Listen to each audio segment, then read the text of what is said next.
하나님의 말씀은 창세기 39장 4절에서 10절 말씀입니다. 구약성경 60년입니다. 창세기 39장 4절에서 10절 말씀입니다. 요셉이 그의 주인에게 은혜를 입어 섬김에 그가 요셉을 가정 총무로 삼고 자기의 소유를 다 그의 손에 위탁하니 그가 요셉에게 자기의 집과 그의 모든 소유물을 주관하게 한 때부터 여호와께서 요셉을 위하여 그 애굽 사람의 집에 복을 내리심으로 여호와의 복이 그의 집과 밭에 있는 모든 소유에 미친지라. 주인이 그의 소유를 다 요셉의 손에 위탁하고 자기가 먹는 음식 외에는 간섭하지 아니하였더라. 요셉은 용모가 빼어나고 아름다웠더라.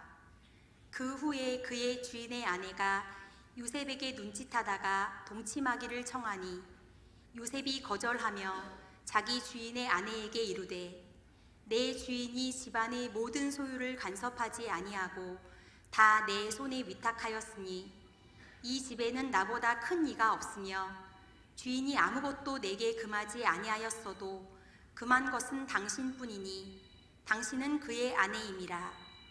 그런즉 내가 어찌 이 큰 악을 행하여 하나님께 죄를 지으리이까. 여인이 날마다 요셉에게 청하였으나 요셉이 듣지 아니하여 동침하지 아니할 뿐더러 함께 있지도 아니하니라. 아멘. 거룩하신 하나님께서 우리와 함께 하심을 믿습니다. 거룩하신 하나님께서 나의 소유라고 하실 만큼 특별한 관계로 우리를 부르시고 우리에게 거룩하기를 요구하십니다. 하지만 거룩한 나실인이라도 삼손처럼 여전히 유혹에 빠질 수 있습니다. 그래서 하나님의 자녀로 죄가 유혹해도 흔들리지 않는 든든한 신앙인 되어지기를 소망합니다. 오늘날 갑자기 모든 걸 잃어버린 한 청년이 있었지요. 그런 평범한 가정의 막내가 아니었습니다. 아버지가 늙어서 11번째로 얻은 아들이었지요. 아버지는 그를 특별히 사랑하여 그에게 채색 옷을 입혔습니다.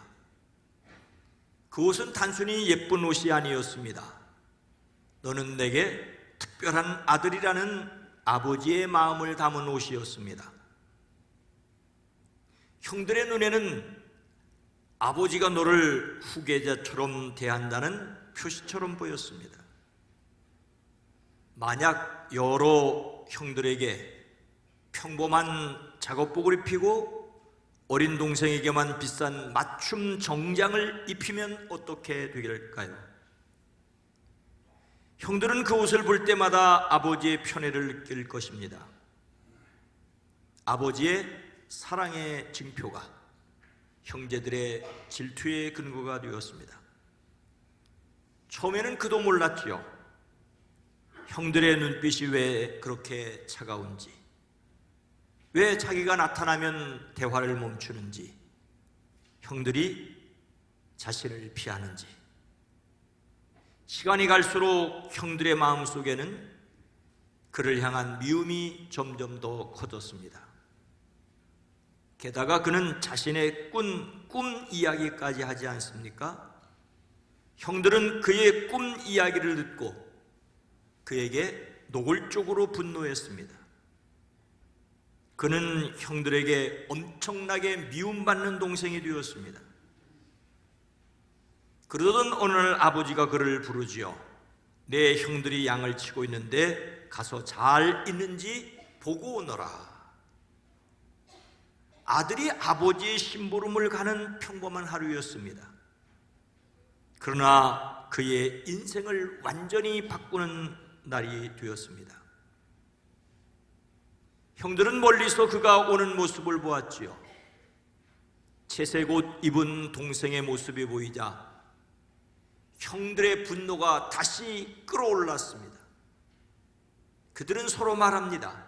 저 꿈꾸는 자가 오는구나. 이번 기회에 없애버리자.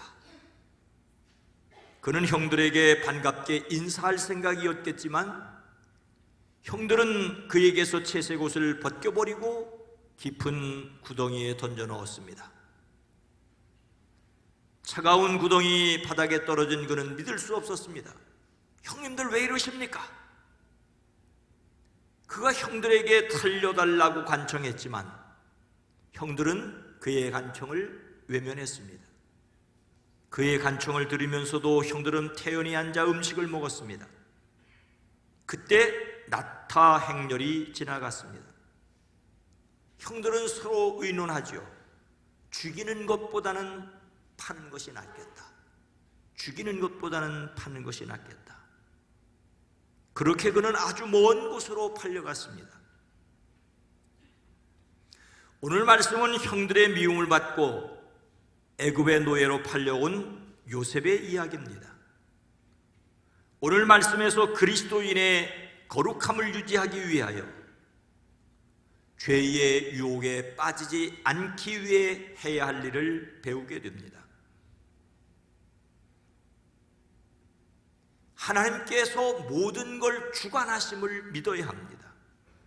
5절 말씀입니다. 그가 요셉에게 자기의 집과 그의 모든 소유물을 주관하게 한 때부터 여호와께서 요셉을 위하여 그 애굽 사람의 집에 복을 내리심으로 여호와의 복이 그의 집과 밭에 있는 모든 소유에 미친지라. 형들에게 미움을 받아 노예로 팔린 요셉은 애굽으로 끌려갔습니다. 그를 애굽으로 끌고 내려간 이스마엘 상인들은 애굽의 최고 통치자 바로의 경호대장 보디발에게 그를 팔았습니다. 하지만 하나님께서 그와 함께 계셔서 그의 앞길이 잘 열리도록 그를 돌보아 주셨습니다. 그는 주인의 집 안에서 일하게 되었습니다. 집 밖 뜨거운 태양 아래서 땀 흘려 노동하는 노예들과 비교하여 집 안에서 일하게 된 것은 처음부터 주인의 눈에 들었다는 것입니다. 그의 주인 보디발은 하나님께서 그와 함께 계시며 그가 하는 일마다 잘 되도록 보살피신다는 것을 알았습니다. 그의 주인이 하나님께서 그를 돌보신다는 것을 알았으니 그도 알았을 것입니다. 그의 주인은 그가 눈에 들어서 그를 신복으로 삼고 집안 일과 재산을 모두 그에게 맡겨 관리하게 하였습니다. 주인이 그에게 자기 집안 일과 그 모든 재산을 맡겨서 관리하게 한 때 그때부터 하나님께서 그를 보시고 그 주인의 집에 복을 내리셨습니다. 요셉도 그의 주인도 하나님께서 모든 걸 주관하신다는 것을 알았습니다. 요셉은 갑자기 유혹을 이길 수 있었던 사람이 아닙니다. 이미 형들이 밀어넣은 구덩이에서, 노예 시장에서, 낯선 애굽 땅에서 하나님을 신뢰하는 훈련을 받았습니다. 형들은 그를 아버지 야곱의 품에서 떼어내 멀리 애굽으로 팔았지만 하나님께서는 그와 함께 계셨습니다. 환경이 아니라 하나님의 손길을 느끼는 사람만이 하나님 앞에서 거룩함을 지킬 수 있습니다. 초대 교부로 불리우는 존 크리소톰은 유명한 고백을 남겼습니다. 주님은 한 번도 나를 부인하신 적이 없으신데 내가 어떻게 주님을 부인할 수 있겠는가? 크리소톰, 황금의 입이라는 뜻의 이름처럼 뛰어난 설교가였습니다. 하지만 그는 단지 말을 잘하는 사람만이 아니었습니다. 당시 황제와 권력자들의 죄를 두려워하지 않고 책망했습니다.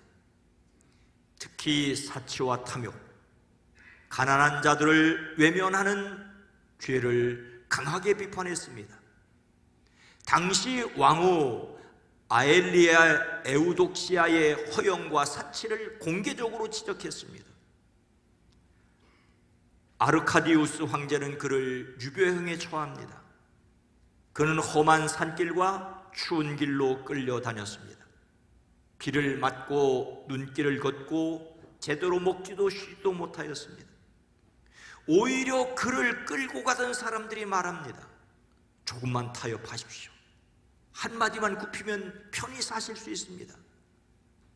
그러자 크리소톰은 조용히 대답했다고 합니다.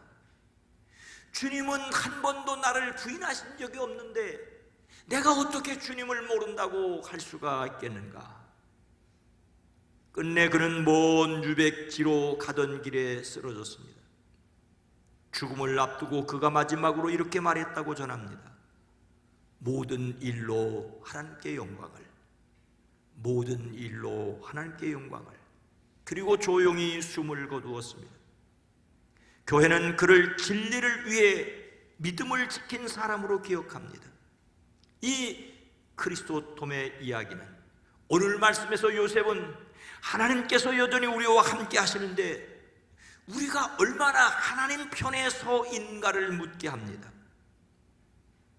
안타깝게도 삼손은 화려한 승리 속에서 하나님을 잊었지 않습니까? 삶의 모든 것을 보시며 섭리하시는 하나님을 믿을 때 유혹에서 흔들리지 않을 수 있음을 확신하시기를 주의 이름으로 축복합니다.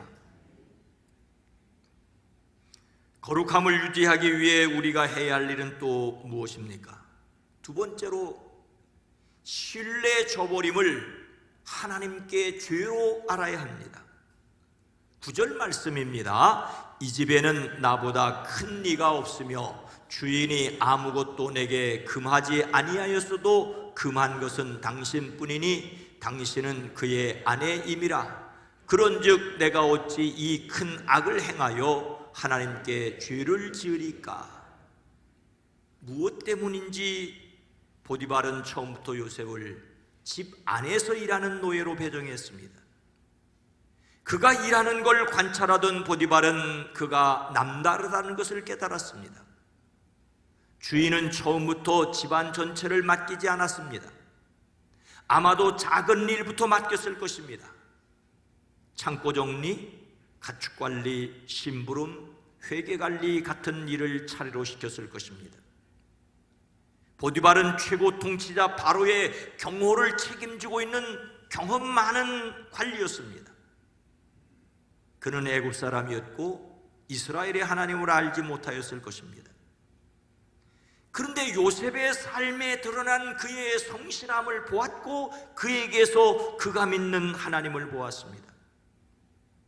그래서 보디발은 더욱 그를 신뢰하고 그에게 집안의 모든 일을 맡겼습니다. 그의 집 안에 주인인 자신과 그의 아내 외에 더 높은 사람이 없다고 말할 정도로 요셉을 신뢰했습니다. 요셉 또한 자신을 믿어주는 보디발을 신뢰했을 것입니다. 보디발과 요셉은 비록 주인과 노예의 관계였으나 그 둘의 관계는 서로를 믿는 신뢰의 관계였습니다. 그런데 이 둘의 신뢰 관계를 깨트리려는 엄청난 유혹이 있었습니다. 요셉은 용모가 준수하고 잘생긴 미남이었는데 보디발의 아내가 눈짓하며 요셉을 꾀었습니다. 요셉은 거절하며 이렇게 말하지요.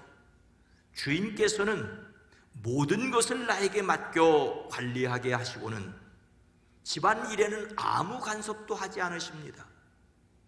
주인께서는 가지신 모든 것을 나에게 맡기셨으므로 이 집안에서는 나의 위에는 없습니다. 나의 주인께서 나의 마음대로 하지 못하게 한 것은 한 가지뿐입니다.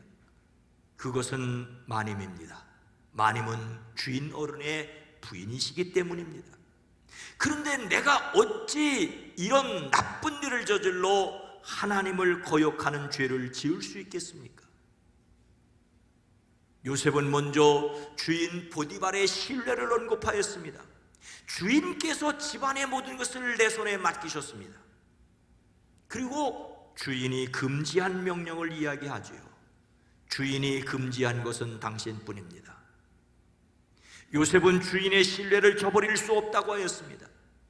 더욱이 그런즉 내가 어찌 이 큰 악을 행하여 하나님께 죄를 지으리까라고 하였습니다. 그는 주인이 얼마나 자신을 신뢰하는지를 생각했고 그 신뢰를 깨트리는 것이 얼마나 큰 잘못인지를 알았습니다. 그리고 그것이 하나님께 죄 짓는 일이라는 것을 생각했습니다. 요셉은 단순히 음란의 유혹을 거절한 것이 아니라 신뢰를 저버리는 것을 단순한 실수가 아니라 하나님께 죄 짓는 것으로 여겼습니다. 어떤 회사의 사장이 직원을 믿고 회사 통장을 맡기고 계약도 맡기고 회사 열쇠도 맡겼다고 생각해 보십시오. 그런데 그 직원이 그 신뢰를 이용하여 회사 돈을 빼돌렸다면 사람들은 말할 것입니다. 돈을 훔친 것보다 더 나쁜 것은 신뢰를 배신한 것이라고. 왜냐하면 신뢰는 돈보다 귀하기 때문입니다.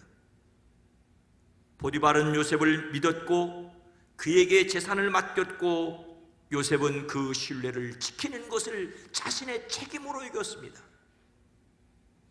하지만 그 정도로 여긴다면 그는 단순히 의리 있는 사람일 뿐입니다. 요셉은 한 걸음 더 나아가 내가 어찌 이 큰 악을 행하여 하나님께 죄를 지으리까? 요셉에게 보디발과의 신뢰도 중요했지만 그 신뢰를 지키려는 궁극적인 이유는 하나님께 있었습니다. 주인과 신뢰를 깨트리는 것을 악이라고 여겼던 것은 그것을 하나님께서 맡기신 관계로 죄로 여겼기 때문입니다. 요셉은 유혹 앞에서 쾌락보다 신뢰를 먼저 생각했고 신뢰 그 이상 하나님을 생각했습니다. 보디발의 신뢰를 보았을 뿐만 아니라 그 너머에 계신 하나님을 보았습니다. 물론 세상에는 사람과 신뢰를 지키기 위해 하나님께 죄를 짓는 경우도 있지 않습니까? 어떤 사람이 친구 좋다는 게 뭐냐? 이번 한 번만 같이 가자라고 했을 때 그것이 하나님의 뜻에 어긋난다는 것을 알면서도 친구 관계를 잃고 싶지 않아 따라갈 수 있습니다. 그렇게 되면 사람의 의리는 지켰을지 모르지만 하나님께 믿음을 저버리는 것이고 그것이 그의 일생에 큰 오점이 될 것입니다. 성경은 언제나 순서를 말합니다. 에베소 6장 1절에서 자녀들아 주 안에서 너희 부모에게 순종하라고 하였습니다. 부모에게 순종하는 것 당연히 해야 합니다. 그런데 주 안에서라고 말씀하고 있습니다. 하나님을 믿는 사람으로서 사람과의 관계를 유지하라고 말하고 있습니다. 사도들도 같은 원리를 말하였습니다. 예루살렘의 권력자들이 복음을 전하지 말라고 했을 때 베드로와 사도들은 사람보다 하나님께 순종하는 것이 마땅하니라고 대답하지 않았습니까? 사람과의 관계는 중요합니다. 사람과의 신뢰를 소중히 여겨야 합니다. 사람과의 약속을 지켜야 합니다. 그러나 하나님보다 앞설 수는 없습니다. 요셉이 죄의 유혹을 이길 수 있었던 이유는 단순히 의리가 있어서가 아닙니다. 그가 보디발의 신뢰를 소중히 여길 수 있었던 것은 그 신뢰를 지킬 수 있었던 이유는 하나님 때문이었습니다. 하나님께 죄를 짓지 않으려고 보디발과 신뢰를 지켰기 때문에 요셉은 유혹에 넘어가지 않았습니다. 믿음의 사람으로서 사람들과의 신뢰를 또한 소중히 여깁시오. 하나님 안에서 사람들과의 신뢰를 잘 지킬 수 있기를 주의 이름으로 축복합니다. 우리가 거룩함을 유지하기 위해서 또 해야 할 일은 무엇입니까? 죄의 자리를 단호히 거절해야 합니다. 10절 말씀입니다. 여인이 날마다 요셉에게 청하였으나 요셉에 듣지 아니하여 동침하지 아니할 뿐더러 함께 있지도 아니하니라. 요셉은 주인의 아내에게 주인님과 신뢰를 깨트리는 것은 하나님께 죄를 짓는 일입니다라고 말하는데도 주인의 아내는 날마다 끈질기게 그에게 요구해 왔습니다. 그는 그 여인과 함께 침실로 가지도 않았을 뿐만 아니라 아예 그 여인과 함께 있지도 않았습니다. 죄를 짓지 않으려면 죄의 자리를 피하는 것이 상책입니다. 어떤 청년이 목사님께 물었습니다. 목사님, 저는 유혹에 자꾸 넘어집니다. 어떻게 해야 죄를 이길 수 있겠습니까? 목사님은 대답 대신에 오히려 질문을 합니다. 혹시 술을 끊고 싶어 하는 사람이 매일 술집 앞을 어슬렁거린다면 어떻게 되겠습니까? 청년이 웃으며 결국 들어가게 되겠지요 라고 대답을 했습니다. 다시 묻습니다. 도박을 끊고 싶은 사람이 매일 도박 사이트를 구경한다면 어떻게 되겠습니까? 역시 청년은 어렵지 않게 언젠가는 다시 시작하게 되겠지요. 또 음란한 유혹을 이기고 싶은 사람이 혼자 있을 때마다 자극적인 영상을 찾아본다면 어떻게 되겠습니까? 결국 넘어질 것입니다. 목사님이 계속해서 말합니다. 많은 사람이 죄를 이기려고 하면서도 죄와 안전거리를 두지 않고 있습니다. 죄를 이기는 가장 좋은 방법은 죄와 싸우려는 것이 아니라 죄의 자리에서 멀어지는 것입니다. 운전할 때 사고 예방을 위해 안전거리를 확보하는 것이 중요한 것처럼 죄에 빠지지 않기 위해서는 죄와 안전거리를 확보해야 합니다. 요셉은 그랬습니다. 그는 보디발의 아내가 유혹할 때마다 괜찮아, 나는 이길 수 있어 라고 생각하지 않았습니다. 함께 있지도 않았습니다. 요셉은 자신이 죄를 이길 수 없다는 것을 알았습니다. 오히려 자신이 얼마나 연약한 존재인지를 알았기에 유혹의 자리 그 자체를 피했습니다. 세계적인 복음 전도자로 생을 마감한 빌리 그레엄 목사님은 젊은 시절부터 지킨 유명한 원칙이 있습니다. 그것은 아내가 아닌 여성과는 단둘이 방 안에 있지 않는다는 것이었습니다. 사람들은 지나치다고 생각했습니다. 그는 말합니다. 죄를 짓지 않는 것만 중요한 것이 아니라 사람들의 신뢰를 잃지 않는 것이 또 중요하기 때문이라고. 흔히 모데스토 선언이라고 알려졌는데 이 원칙은 단순히 죄를 피하기 위해서만이 아니라 의심받을 상황 그 자체를 피하기 위해서입니다. 안타깝게도 21세기 후반 미국 복음주의 역사에는 인기 많고 영향력 있던 텔레비전 스타 설교자들이 성적 스캔들로 무너지는 사례들이 많았습니다. 빌리 그레엄 목사님은 아예 유혹 경계선 가까이 가지 않기를 결심했습니다. 요셉이 유혹을 이기기 위해 그런 자리조차 피했던 것처럼 말입니다. 죄를 이기는 좋은 방법 가운데 하나는 죄와 싸우려는 것이 아니라 죄의 자리 자체를 피하는 것일 수 있습니다. 시편은 복 있는 사람은 악인들의 꾀를 따르지 아니하며 죄인들의 길에 서지 아니하며 오만한 자들의 자리에 앉지 아니하고라고 하였습니다. 사도 바울은 디모데에게 또한 너는 청년의 정욕을 피하고 주를 깨끗한 마음으로 부르는 자들과 함께 의와 믿음과 사랑과 화평을 따르라고 했습니다. 죄를 짓는 자리에 함께 있지 않기 위해서 주님을 깨끗한 마음으로 부르는 자들과 함께 하는 것이 중요하다라고 권면하고 있습니다. 죄의 유혹에 빠지지 않고 거룩함을 유지하기 위해 죄의 자리를 단호하게 거절해야 합니다.